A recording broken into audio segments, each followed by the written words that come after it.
There are some questions that humanity has never been able to answer. What came first, the chicken or the egg? Why did the chicken cross the road?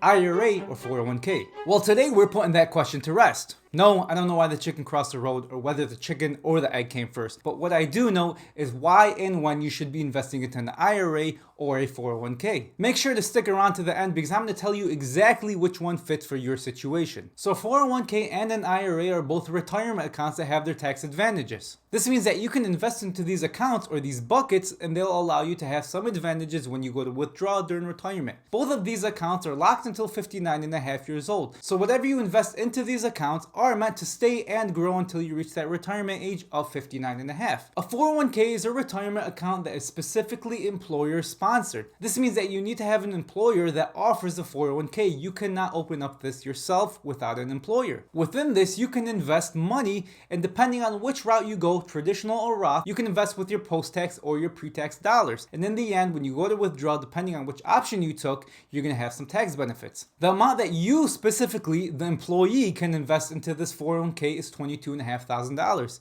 Including your employer's match, this can go up to $66,000. If you're over the age of 50, these retirement accounts do have what's called catch-up contributions. With these types of contributions, you can invest an additional $7,500 into your 401k, bringing your total to $30,000. In 2024, these are actually going up $500, so that means you can invest up to $23,000 if you're under the age of 50, and if you're over the age of 50, you can invest $30,500. On the other hand, an IRA is an individual retirement account. This means that you can individually invest in these without an employer sponsoring it. Since it is an individual account, the contributions are a bit lower. As of 2023, you can invest $6,500 with an additional $1,000 as catch-up contributions. But in 2024, that is also seeing a $500 increase to $7,000 and $8,000 for those over 50. Both of these accounts are locked until the age of 59 and a half, which means whatever goes in there cannot be withdrawn before then, except for the IRA. With an IRA, you are able to withdraw any contributions that you made into the account. So that means if you put in $5,000, you're able to take out $5,000 without penalty, but you're not able to take out the growth. So if that $5,000 goes to $6,000, you're still locked into that $5,000. You cannot take out anything more.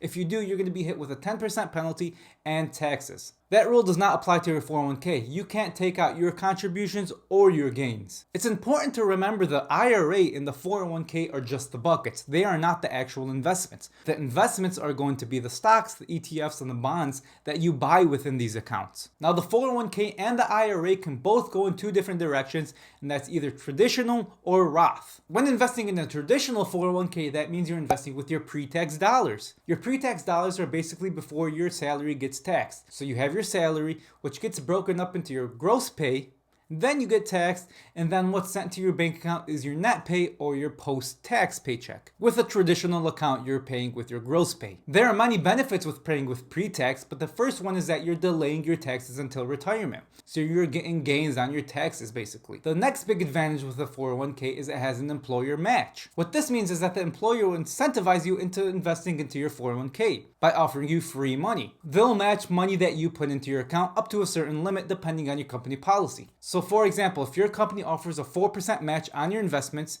and you put 4% into your account, that means you're going to have a total of 8% invested. The reason why they do this is with the company's match comes a vesting period. When you first get your company match, that money is locked or is not guaranteed to be yours until that vesting period has passed. So if your company has a vesting period of 2 years, that means you need to stay there for 2 years in order to get the advantage of the full match. So let's put some numbers behind this. Let's say you have a pre-tax salary of $100,000 and your company offers a 4% match with a 1-year vesting period. So over the year, you invest 4% of every paycheck, which ends up being $4,000 throughout the year. Your company will also put $4,000 over the course of the year. But in order to get that 100% match, you need to stay there for the vesting period of 1 year. If you leave 9 months into that job, you do not get that 4% match. They will rescind it or they'll take it away from your 401k. You'll still get what you put in, you just won't get the company match portion. If you stay there for over a year, everything your company has put in as a match will stay and is yours until retirement. So after a year, you get a free $4,000, which is a 100% return on your money.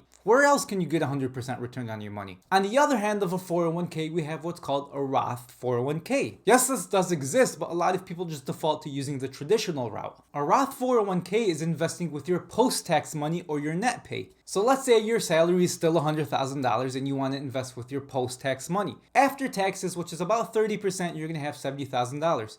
If you still invest that same 4%, you're only going to be investing $2,800 opposed to the pre-tax dollars of $4,000. As you can see, you're contributing less, so why would anyone go this route? But the big benefit here is when you retire and when you withdraw from your 401k, if it is Roth, you do not have to pay out any taxes at the time of retirement. Since you're paying your taxes now, you are not liable for any of the taxes on the growth of your account. So that account can grow to $3 million and you can withdraw all at once and you do not owe 1 penny of taxes. And since this is a 401k, your company is also going to be matching that 4%. So the IRA also does have a traditional and a Roth route. But with a traditional IRA, it's not necessarily getting taken out of your paycheck before you see it. That's the big difference between a traditional IRA and a traditional 401k.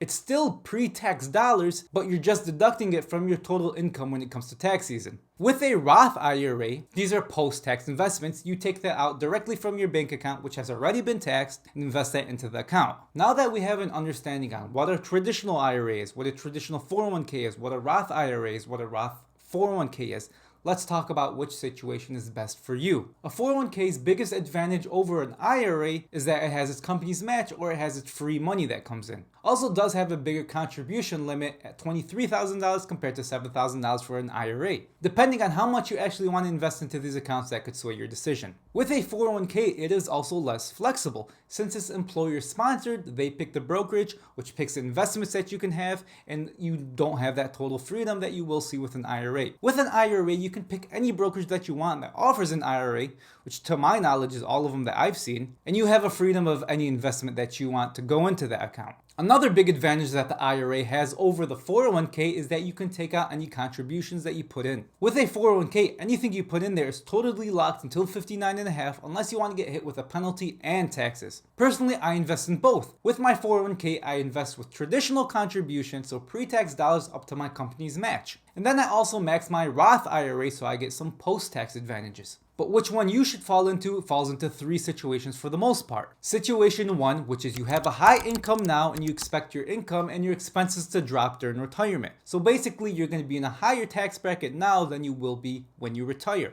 In this situation, for those high earners, it makes sense to invest with pre-tax dollars. Because you're in a tax bracket like 30, 35%, even 40%, you don't want to pay that 40%. So you're going to put in pre-tax dollars, delay the taxes till you retire, where you're only going to need $50, $60, even $100,000 every single year, put you at a lower tax bracket. What this does is it minimizes your taxes from 35% now to 22% down the line. The next situation is situation 2, which means you're in a low tax bracket now and you expect to make more money as life goes on and be in a higher tax bracket during retirement. In this situation, you want to be investing with post-tax dollars or pay your taxes now. Let's say you make $60,000 now and fall into the tax bracket of 10 to 12%.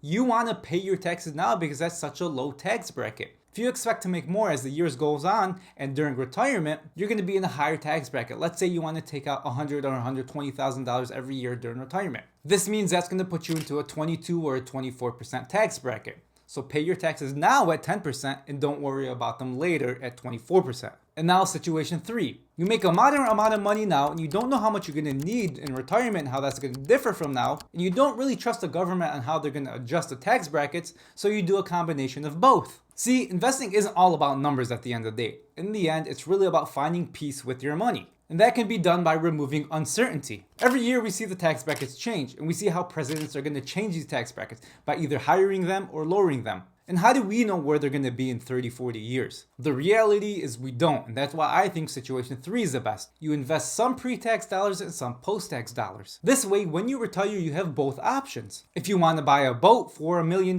you can take money out of your post-tax dollars, which isn't going to hit your taxable income and is going to be $1 million tax-free. But if you want to pay your salary or you want money every single year reoccurringly to pay your bills, you want to take that out of your pre-tax dollars. So you're probably sitting here, okay, I understand what these accounts are and what account I should invest in, but what should I invest into these accounts? Watch this video next.